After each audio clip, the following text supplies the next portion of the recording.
a minha geração não vai se aposentar. Não vai ter dinheiro pra minha geração se aposentar. É uma questão assim, que até o presidente do Tribunal de Contas da União foi na Câmara dos Deputados no mês passado e admitiu. A gente vai ter 0%, zero de orçamento discricionário. Farmácia popular não tá na Constituição. Minha Casa Minha Vida não tá na Constituição. Não vai ter dinheiro pra pagar conta de luz e conta de água de ministério. Ó, o Célio Martini perguntou aqui o seguinte, como o Kim se sente com a reforma da Previdência, que no final... reforma da Previdência, que no final os militares saíram pela tangente e sobrou só para os pobres. Vamos lá, fui absolutamente contrário não fazer uma reforma da Previdência profunda em relação aos militares. Assim como sou contra o privilégio de deputado, de senador, de juiz e de promotor, sou contra também de militar. Acho que tem que fazer uma reforma profunda nos militares, né? Porque, vamos lá, né, gente? Convenhamos que você ter uma aposentadoria antecipada, né? Pra você ficar pintando meio fio, né? E pintando árvore, né? Não é condizente, né, com a realidade brasileira. Então, sim, sou a favor, não tenho nenhum problema de falar nisso. Não tenho nenhum medo de ter nenhum desgaste com militares por causa disso. Segundo ponto, é mentira que tirou do pobre. Pelo contrário, né?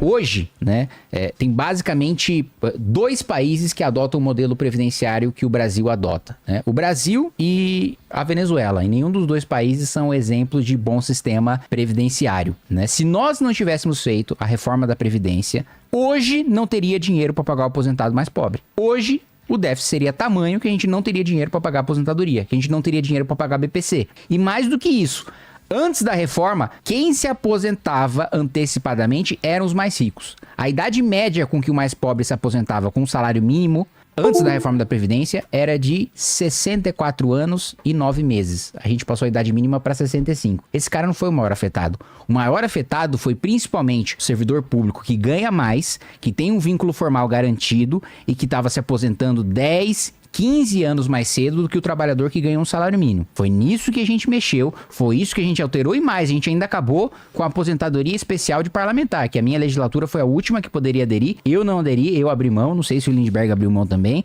mas... também foi o outro privilégio que a gente tocou, mas não solucionou o problema. Por quê? Porque a gente continua com o mesmo sistema. O cano continua estourado, né? A gente só tá... Agora eu não tô mais entendendo meu tempo ali. Tá correndo esses 3. Porque era 5 dessa vez. Tá. Então vamos lá.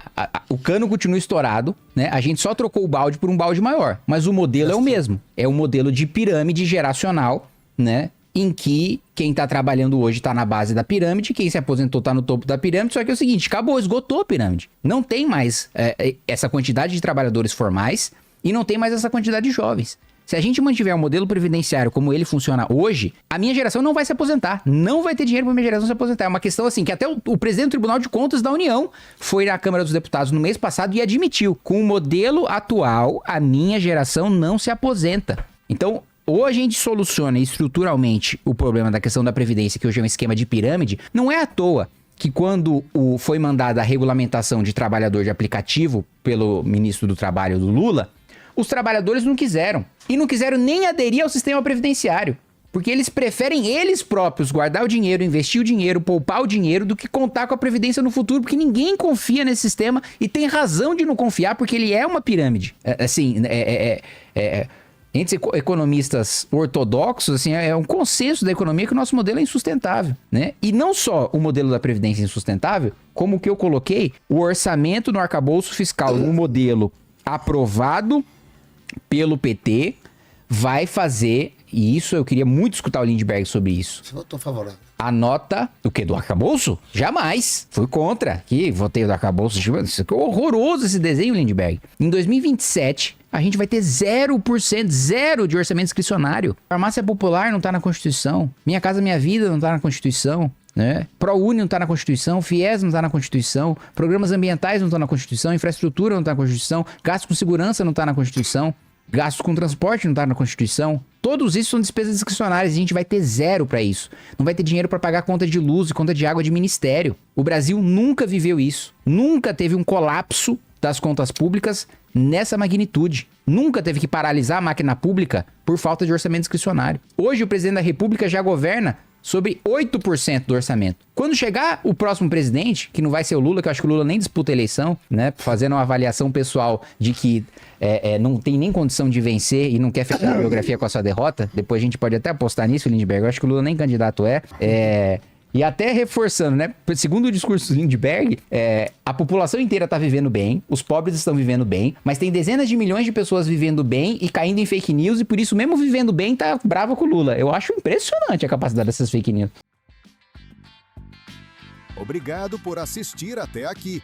Se você gostou desse vídeo, deixe o like, comente e compartilhe. E para mais cortes como esse, se inscreva no canal.